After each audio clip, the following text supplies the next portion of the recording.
We've had a wonderful time at COP25. Very unexpectedly, agriculture was pretty much mainstreamed in many of the discussions we've attended.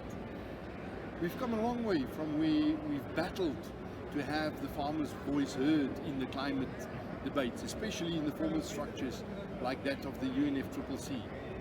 This time, things were very much different. We were involved in so many of the side events. We had an opportunity even to have our voices heard at the plenary. Much more than only WFO constituencies, we also involved our other partners in the Climakers program, the Farmers Driven Agenda on Climate Change. We've had an exhibition here. There was a stall which we had for a few days. Every morning we had a convention of the farmers constituency where we just touched base again. We kind of coordinated our activities, gave feedback on what we've experienced the previous days, and planned the voice of the farmers properly.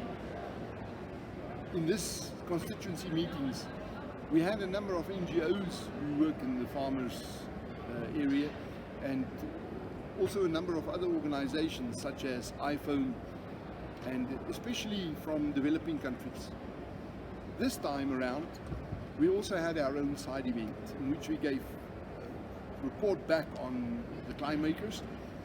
We had an in detail report on our two workshops for the Climakers, the one in Europe and the one in the Caribbean.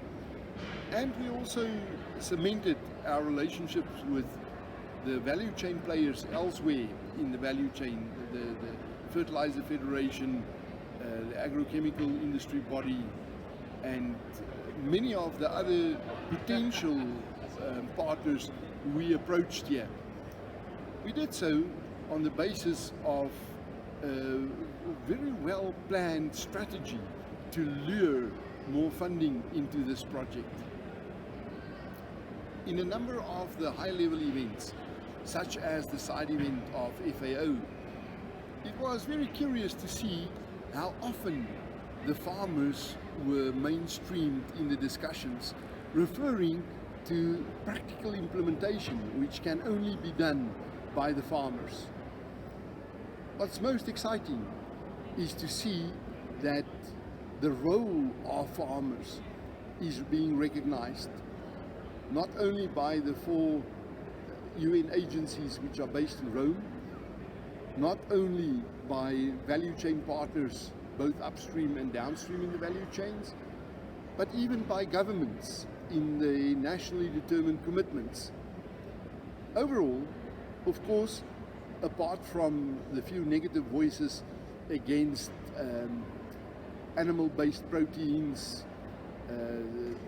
we always have some activist organizations who believe that farmers are rather trying to kill the planet than to feed it.